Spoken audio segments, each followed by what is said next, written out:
Nested loops का मतलब है एक लूप के अंदर दूसरा लूप। तो इसमें एक आउटर लूप होता है, दूसरा इनर लूप होता है। ठीक है, जैसे ये फॉर लूप है, ये आउटर लूप है। ठीक है, इसकी बॉडी कहाँ से कहाँ तक, यहाँ से यहाँ तक, और इसके अंदर एक कोड ये पड़ा हुआ है और दूसरा कोड ये पड़ा हुआ है।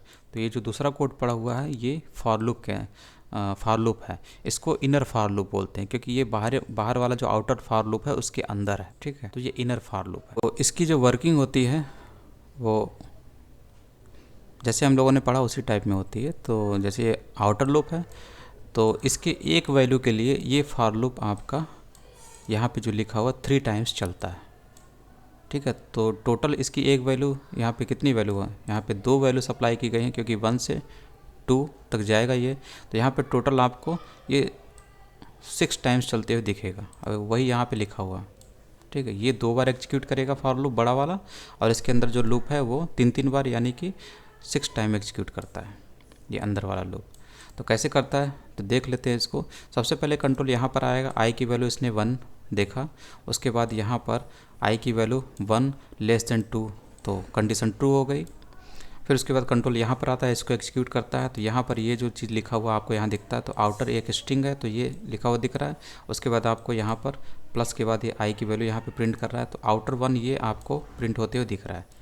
उसके बाद कंट्रोल यहाँ पर आता है और यहाँ पर दूसरे लूप में ये फंस जाता है और दूसरे लूप की चीज़ों को एग्जीक्यूट करता है। कैसे करता है तो कंट्रोल यहाँ पर आता है, फिर उसके बाद इसको रीड करता है, फिर उसके बाद कंट्रोल यहाँ पर आएगा और जे, यानी कि जे की वैल्यू कितनी यहाँ पे 1 है, तो 1 लेस देन 3 है, तो कंडीशन ट्रू हो जाती है। फिर कंट्रोल इस फॉर लूप की बॉडी के अंदर आ जाता है और इसको एग्जीक्यूट करता है।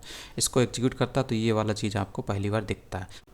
तो जे की वैल्यू यहाँ पर कितनी है, 1 है, तो यहाँ पर ये 1 प्रिंट करता है।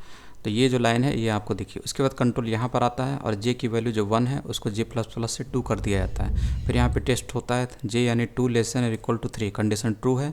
फिर से कंट्रोल यहाँ पर आता है, इसको एग्जीक्यूट करता है, तो इससे आपका इनर और जे की वैल्यू 2 ये आपको प्रिंट होते हुए ये लाइन आपको दिखती है। उसके बाद कंट्रोल यहाँ पर आता है और जे प्लस प्लस से जे की वैल्यू जो 2 थी उसे 3 कर दिया जाता है।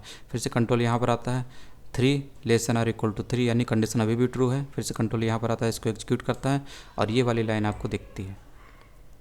उसके बाद कंट्रोल जब यहाँ पर आता है तो जे की वैल्यू जे प्लस प्लस से 3 से 4 हो जाती है और ये कंडीशन यहाँ पे जब टेस्ट होती है तो ये 4 लेस देन और इक्वल टू 3 कंडीशन हो जाती है फॉल्स हो जाती है। तो कंट्रोल यहाँ पर आता है, ठीक है। उसके बाद सीधे यहाँ से जंप करता है और यहाँ पर कंट्रोल आता है, प्लस प्लस आई से इसकी वैल्यू जो है जो पहले 1 थी वो 2 हो जाती है। फिर से कंट्रोल यहाँ पर आता है और टेस्ट होता है यहाँ पर आई यानी 2 लेस देन और इक्वल टू 2, ये कंडीशन ट्रू हो गई। तो कंट्रोल इस लाइन को एग्जीक्यूट करता है और आपको ये लाइन दिखती है।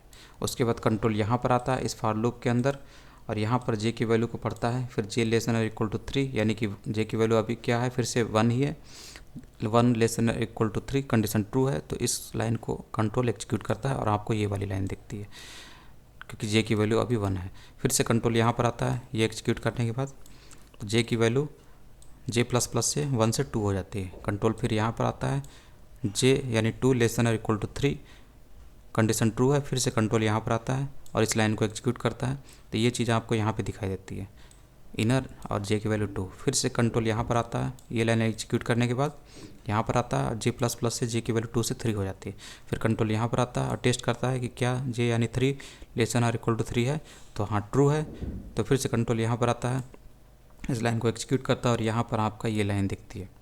उसके बाद कंट्रोल यहाँ पर आता है, जे प्लस प्लस से जे की वैल्यू 3 से 4 हो जाती है। कंट्रोल यहाँ पर आता है, टेस्ट करता है कि जे यानी 4 लेस देन और इक्वल टू 3 है, तो ये हो जाती है फॉल्स, क्योंकि 4 जो होता है वो 3 से छोटा नहीं होता है, ना ही बराबर होता है।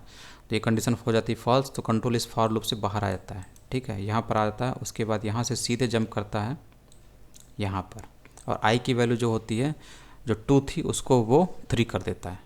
फिर यहाँ पे टेस्ट होता है कि 3 लेस देन और इक्वल टू 2, तो ये कंडीशन हो जाती है फॉल्स। जब फॉल्स हो जाती है तो इस बड़े वाले फॉर लूप से बाहर कंट्रोल आ जाता है और कंट्रोल यहाँ पर आ जाता है इसके नीचे, यानी इस बड़े वाले फॉर लूप से कंट्रोल बाहर आ जाता है यहाँ पर और इतना प्रिंट कर देता है।